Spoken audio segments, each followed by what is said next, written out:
اب وقت ہے اردو کو جاننے کا، اور مجھے معلوم ہے کہ آپ لوگ اس بات سے آج کچھ لوگوں کو تو بہت معلوم بھی نہیں تھا، اور اس میں کوئی شک بھی نہیں ہے۔ اکثر جو کبھی کبھی ایسا بھی ہوتا ہے کہ آدمی اپنا برتھ ڈے بھول جاتا ہے، اور کبھی کبھی ایسا بھی ہوتا ہے کہ آدمی کو جو بہت خاص دن ہوتا ہے وہ بھی آدمی کے ذہن میں نہیں ہوتا ہے۔ اگر میں آپ کو کہیں اس کے بارے میں بتا چکا ہوتا تو اس کے لیے آپ پوری طور پر تیار ہو کر آتے، لیکن آج پھر بھی آپ لوگ جمع ہوئے ہیں۔ ہم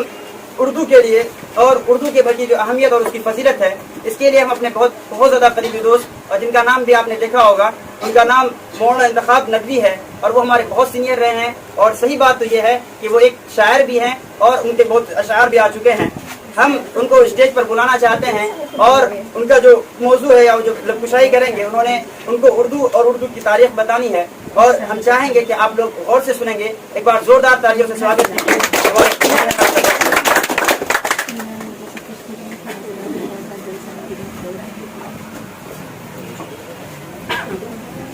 السلام علیکم ورحمۃ اللہ وبرکاتہ۔ حامداً و مصلیاً اما بعد۔ بات کرنے کا حسین طور طریقہ سیکھا، بات کرنے کا حسین طور طریقہ سیکھا، ہم نے اردو کے بہانے سے سلیقہ سیکھا۔ حاضرین مجلس، قابل قدر اساتذہ کرام اور طالبان اردو ادب کے خوشہ چینوں،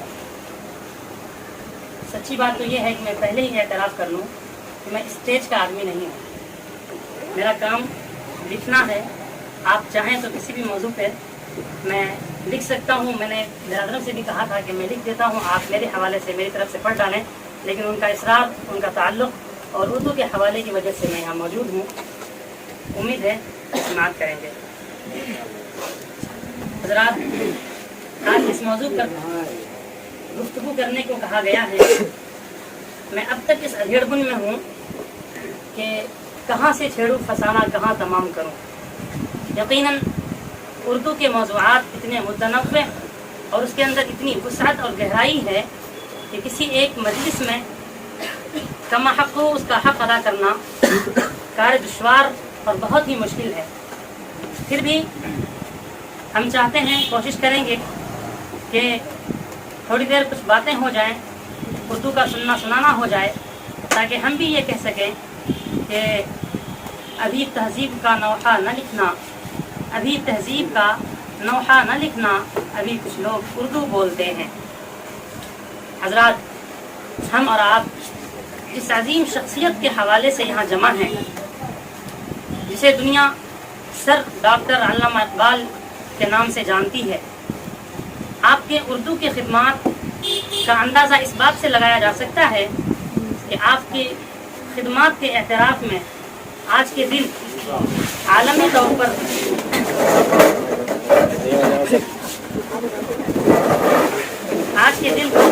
یوم اردو کے طور پر منایا جاتا ہے۔ آپ کے روشن کارناموں کو خراج عقیدت پیش کیا جاتا ہے، اور کیوں نہ ہو، آپ نے اپنی زندہ و تابندہ شاعری کے ذریعے دنیا اردو میں ایسا انقلاب برپا کر دیا اور ایسی روح پھونکی جسے دنیا فراموش نہیں کر سکتی۔ یقیناً آپ نے ملک و قوم کے ہر طبقے کے لیے ایک قیمتی سرمایہ چھوڑا ہے۔ خواب آپ نے جہاں بچوں کے لیے طلوع اسلام، بچوں کی دعا، ہمدردی، ماں کا خواب، پہاڑ اور گلہری جیسی نظمیں لکھ کر بچوں کی فکری اور ذہنی تربیت کی، چنانچہ وہ کہتے ہیں لوگ وہی جہاں میں اچھے، ہیں لوگ وہی جہاں میں اچھے، آتے ہیں جو کام دوسروں کے۔ اسی طرح اپنی نظم پہاڑ اور گلہری میں وہ کہتے ہیں، یوں سبق دیتے ہیں بچوں کو کہ نہیں ہے چیز نکمی کوئی زمانے میں، نہیں ہے چیز نکمی کوئی زمانے میں، کوئی برا نہیں قدرت کے کارخانے میں۔ نوجوانوں کو خواب غفلت سے بیدار کرتے ہوئے کہتے ہیں، نہیں تیرا نشے من قصر سلطانی کے گنبد پر، نہیں تیرا نشے من قصر سلطانی کے گنبد پر، تو شاہی ہے بسیرا کر پہاڑوں کی چٹانوں میں۔ یعنی تیری زندگی میں راحت و آرام کو دخل نہیں ہونا چاہیے، آپ کو تو فطرت کا نظارہ کرنا ہے۔ یہ کہتے ہوئے کہ کھول آنکھ زمیں دیکھ فلک دیکھ فضا دیکھ، کھول آنکھ زمیں دیکھ فلک دیکھ فضا دیکھ، مشرق سے ابھرتے ہوئے سورج کو ذرا دیکھ۔ اور آپ کو سمندر اور ستاروں سے آگے کمندیں ڈالنا ہے۔ وہ یہ یوں کہتے ہیں کہ ستاروں سے آگے جہاں اور بھی ہیں، ابھی عشق کے امتحان اور بھی ہیں، اور ستارے توڑ کر رک جاؤں یہ ممکن نہیں مجھ سے، ستارے توڑ کر رک جاؤں یہ ممکن نہیں مجھ سے، میرے پائے طلب کو آسماں کے پار جانا ہے۔ اسی طرح قوم کے بزرگوں کو ان کا ماضی یاد دلاتے ہوئے کہا کہ تجھے آبا سے اپنی کوئی نسبت ہو نہیں سکتی، تجھے آبا سے اپنی کوئی نسبت ہو نہیں سکتی، کہ تو گفتار وہ کردار، تو ثابت وہ سیارہ، گواں دی ہم نے جو اسلاف سے میراث پائی تھی، سریا سے زمین پر آسمان ہم کو دے مارا۔ بہرکیف حضرات، سچ تو یہ ہے کہ صرف علامہ اقبال کے کارناموں کو، ان کی خدمات کو شمار کیا جائے تو ایک طویل وقفہ درکار ہے کہ سفینہ چاہیے اس بحر بیکراں کے لیے۔ حضرات، آج ہم جو اردو کے حوالے سے جمع ہیں تو یہ اردو زبان ہماری قومی زبان ہے، ہماری تہذیب و معاشرت کا ورثہ ہے، ہماری تاریخ اس زبان سے جڑی ہوئی ہے۔ جو لوگ اسے مسلمانوں کی زبان کہہ کر اسے تعصب برتتے ہیں وہ یقیناً تاریخ سے بالکل بے بہرا اور ناواقف ہیں، کیونکہ اردو کی طویل تاریخ میں 400 سالہ طویل تاریخ کا مطالعہ کریں گے تو آپ کو ہر دور میں مسلم شعراء اور ادبا کے ساتھ ساتھ غیر مسلم اور ہم عصر شعراء اور ادبا ایک بڑی تعداد ایسی نظر آئے گی جنہوں نے اپنی زندگی اردو کی خدمت کے لیے وقف کر دی، اردو زبان و ادب کے لیے کہ وہ خدمات انجام دیے جن کو دنیا فراموش نہیں کر سکتی۔ چنانچہ میں چند مثالیں پیش کرتا ہوں۔ بہت عظیم شاعر جناب مادھو رام جوہر کا یہ شعر آج ہر ایک اردو داں کی زبان پر ہوتا ہے کہ اب عطر بھی ملو تو تکلف کی بو کہاں، اب عطر بھی ملو تو تکلف کی بو کہاں، وہ دن ہوا ہوئے کہ پسینہ گلاب تھا۔ اسی طرح موضوع کا یہ شعر کہ غزالاں تم تو واقف ہو کہو مجنوں کے مرنے کا، غزالاں تم تو واقف ہو کہو مجنوں کے مرنے کی، دیوانہ مر گیا آخر تو ویرانے پہ کیا گزری۔ اسی طرح دور حاضر کے قریبی ایک بہت ہی مشہور شاعر جناب کنور مہندر سنگھ بیدی سحر کا وہ لازوال نعتیہ شعر ہر ایک اردو داں کی زبان پر ہوتا ہے کہ عشق ہو جائے کسی سے کوئی چارہ تو نہیں،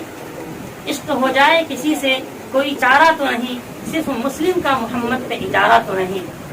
دور حاضر، اسی طرح دور حاضر کی مشترکہ تہذیب کے امیر اور اردو کے بے لوث خادم جناب پنڈت آنند موہن دکشی گلزار دہلوی، جنہوں نے ساری زندگی اردو کے حق کی لڑائی لڑی اور ابھی گزشتہ سال ہم سے جدا ہوئے، کتنے فخر سے کہتے ہیں کہ خواجہ خواجگان کے خادم، خواجہ خواجگان کے خادم، چشتیہ خاندان کے خادم، جس کے بانی امیر خسرو تھے، ہم ہیں اردو زبان کے خادم۔ حضرات، یہ تمام نام جو میں نے لیے اور جو اشعار میں نے سنائے یہ غیر مسلم دانشوران اور شعراء کی جانب سے تھے۔ اس سے بھی اندازہ ہوتا ہے کہ اردو یہ صرف مسلمانوں کی زبان نہیں ہے بلکہ یہاں کی قومی زبان ہے۔ جس طرح مسلمانوں نے اس کی خدمت کے لیے اپنے آپ کو وقف کیا، اسی طرح غیر مسلم دانشوران اور شعراء نے اپنے آپ کی زندگی اس کے لیے وقف کر دی۔ حضرات، وقت زیادہ ہو رہا ہے، میں بات اخیر کی طرف لے جاتا ہوں اور ایک بات کی طرف متوجہ کرنا چاہتا ہوں آپ کو۔ رفیقو، ہمارے ذہن میں یہ سوال آتا ہوگا اور یقیناً آنا چاہیے کہ ہم اردو کیوں سیکھیں؟ ہم دیگر زبانیں سیکھتے ہیں تو ہمارا مقصد کیا ہونا چاہیے؟ ہم سائنس پڑھتے ہیں تو ہمارے ذہن میں اس کا مقصد ہوتا ہے کہ ہم سائنسداں بنیں گے، اچھے ریسرچر بنیں گے۔ اسی طرح ہم میڈیکل کی تعلیم حاصل کرتے ہیں تو ہمارے ذہن میں ہماری منزل سامنے ہوتی ہے کہ ہم ایک اچھے ڈاکٹر بنیں گے، قوم کی خدمت کریں گے۔ اسی طرح دیگر زبانیں جب ہم سیکھتے ہیں تو ہماری منزل واضح اور صاف ہوتی ہے۔ یہ سوال ہمارے ذہنوں میں ہونا چاہیے کہ ہم اردو کیوں سیکھتے ہیں؟ تو اس کا ایک جواب جو ابھی دیا جا چکا کہ یہ چونکہ ہماری قومی زبان ہے، اس زبان میں ہماری تہذیب کا ورثہ ہے، یہ ہمارے اسلاف سے جوڑنے کا کام کرتی ہے۔ البتہ ہم مسلمان ہیں، اللہ اور رسول کے نام لیوا ہیں، تو بحیثیت مسلم اس کا ایک دوسرا جواب یہ ہوتا ہے کہ عربی زبان کے بعد سب سے زیادہ علمی ذخیرہ اگر کسی زبان میں موجود ہے تو وہ اردو زبان ہے۔ ہم اور آپ بخوبی جانتے ہیں کہ پیارے آقا صلی اللہ علیہ وسلم عرب میں پیدا ہوئے، جہاں کی زبان عربی تھی، جہاں کے لوگ عرب جانتے تھے، عربی جانتے تھے اور بولتے تھے، لہٰذا انہیں اسلام کے احکامات کو سمجھنے اور ان کے پیغامات کو سمجھنے کے لیے کسی ترجمانی کی ضرورت نہیں پیش آئی۔ جب اسلام آیا تو اسلام نے، جب اللہ کے نبی صلی اللہ علیہ وسلم نے اسلام کی تبلیغ شروع کی عربی زبان میں، تو انہیں سمجھنے کے لیے کسی ترجمے کی ضرورت نہیں پیش آئی۔ البتہ جب دھیرے دھیرے اسلام دنیا میں پھیلتا گیا، عرب سے باہر نکلا، تو ضرورت پیش آئی کہ عربی زبان سے اسلامی احکامات کو، اسلامی تعلیمات کو ترجمہ کیا جائے، اس کی ترجمانی دیگر زبانوں میں کی جائے تاکہ لوگ اس سے واقف ہو سکیں۔ لہٰذا اس وقت جو عرب کے باہر جو مقبول زبان تھی وہ فارسی کی زبان تھی، تو ایک زمانے تک فارسی زبان میں شعراء اور ادباء نے اور مصنفین اہل قلم نے اس عربی سے فارسی میں اس کا ترجمہ کیا، اور ایک زمانے تک، لمبے وقفے تک فارسی نے اس کا حق ادا کیا۔ آج دنیا کی مشہور اور بین الاقوامی زبانوں میں اردو ادب اپنا ایک مقام رکھتی ہے، بلکہ کہا جائے تو تیسرا مقام اردو کا ہے جو پوری دنیا میں بولی جاتی ہے۔ تو لہٰذا ایک مسلم کی حیثیت سے ادباء اور مصنفین نے اسلامی تعلیمات کو، اس کے احکامات کو، اس کے پیغامات کو عربی سے، فارسی سے اردو میں اس کا ترجمہ کر دیا۔ آپ کو ہر موضوعات پر سینکڑوں کتابیں مل جائیں گی جو اہل قلم نے لکھی ہے، ہر موضوعات پر آپ کو کتابیں مل جائیں گی۔ لہٰذا اس سے بھی آپ اردو کی مقبولیت اور اس کی اہمیت کا اندازہ لگایا جا سکتا ہے۔ بہت ہی مشہور شاعر جناب حفیظ دارندری نے تو پوری اسلامی تاریخ کو شاہنامہ اسلام کے نام سے منظوم ترجمہ کر دیا۔ خود ہم لوگ جن کی یوم پیدائش منانے کے لیے بیٹھے ہیں، ڈاکٹر علامہ اقبال اردو کے اتنے بڑے شاعر ہونے کے باوجود قرآن پہ اتنی گہری نظر تھی ان کی کہ کہا جاتا ہے کہ اگر قرآن کریم اردو زبان میں نازل ہوتا تو ڈاکٹر علامہ اقبال پر نازل ہوتا۔ اس سے بھی اردو کی اہمیت اور افادیت کا اندازہ لگایا جا سکتا ہے۔ اس لیے ضروری ہے کہ ہم دیگر زبانوں کو سیکھیں، جہاں اس کے ساتھ ساتھ ہم اردو کو بھی سیکھیں، اردو کی بول چال کو اپنے زبانوں میں استعمال کریں، دیگر زبانوں کے ساتھ ساتھ اس اردو کی تعلیم حاصل کریں، تاکہ جو ہماری ایک فرض منصبی ہے، بحیثیت مسلم کی جو ہمارے پر ذمہ داری آتی ہے، اس کو کما حق ادا کرنے والے بن سکیں۔ میں پھر اپنی ایک بات ایک غیر مسلم شاعر جناب آنند نارائن ملا کے اس شعر پر ختم کرتا ہوں کہ ملا بنا دیا ہے اسے محاذ جنگ، ملا بنا دیا ہے اسے محاذ جنگ، ایک صلح کا بیان تھی اردو زبان بھی، ایک صلح کا بیان تھی اردو زبان بھی۔